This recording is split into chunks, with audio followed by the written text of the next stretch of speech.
दोस्तों, कई लोग मुझसे अक्सर ये सवाल पूछते हैं कि मैं तो इतनी भक्ति करता हूँ, पूजा पाठ करता हूँ, फिर भी हनुमान जी की मुझ पर कृपा क्यों नहीं होती, या मुझे दर्शन क्यों नहीं देते, मुझे ईश्वर का साक्षात्कार क्यों नहीं होता, ऐसा क्यों?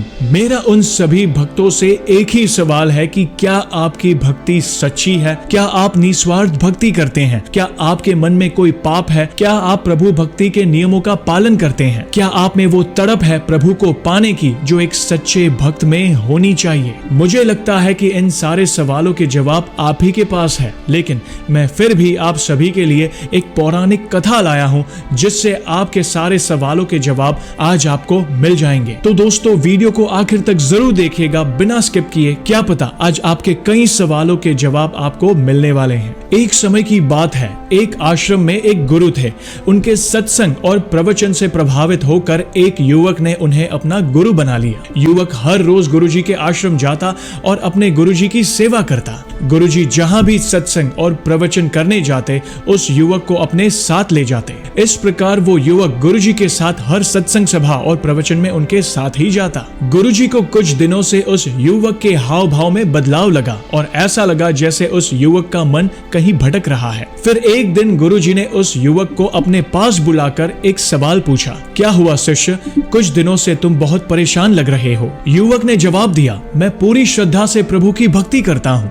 आपके सत्संग और प्रवचन में कहीं हर बात को ध्यान से सुनता हूँ, आपकी हर आज्ञा का पालन करता हूँ, दिल से आपकी सेवा भी करता हूँ, लेकिन मैं आपका शिष्य इसलिए बना क्योंकि मैं जानना चाहता था कि क्या ईश्वर को प्राप्त करना संभव है। परंतु इतने दिनों से आपके साथ रहने के बाद भी मुझे उस प्रश्न का उत्तर नहीं मिला, इसलिए मेरा मन थोड़ा अशांत है। ये सुनकर गुरुजी मुस्कुराए। उन्होंने युवक से कहा कि इतनी भी क्या जल्दी है, कुछ दिन और ईश्वर के चरणों में बिताओ, फिर मैं तुम्हें ईश्वर को प्राप्त करने का मार्ग बताऊंगा। कुछ दिन बाद फिर से वो युवक अपने गुरुजी के पास अपना वही सवाल लेकर वापस आया। गुरुजी ने उस युवक से पूछा कि क्या तुम सच में ईश्वर का साक्षात्कार करना चाहते हो? तो युवक ने उत्साहित होकर कहा, हाँ गुरुजी। गुरुजी ने कहा, तो चलो मेरे साथ, मैं तुम्हें ईश्वर प्राप्ति का मार्ग बताता हूँ। गुरुजी अपने शिष्य को लेकर एक तालाब की ओर चल पड़े। तालाब के किनारे पहुंचने के बाद गुरुजी ने अपने शिष्य को गर्दन से पकड़कर उसका मुंह तालाब के अंदर डुबा दिया। गुरुजी के यूं अचानक शिष्य को पानी में डुबोने से वो संभल नहीं पाया और पानी से बाहर आने के लिए झटपटाने लगा। फिर कुछ देर अपने शिष्य को पानी में डुबोने के बाद गुरुजी ने युवक को छोड़ दिया। बाहर निकलने के बाद पहले तो युवक ने एक लंबी सांस ली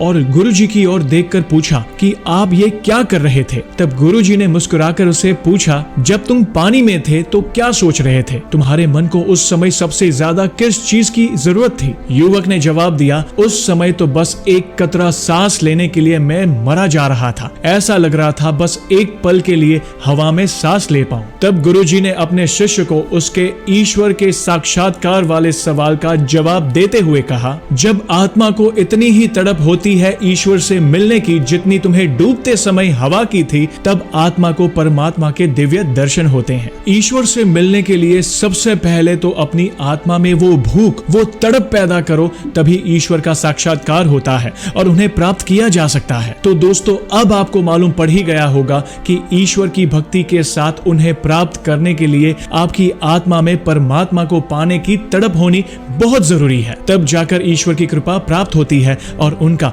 साक्षात्कार होता है। जय श्री राम।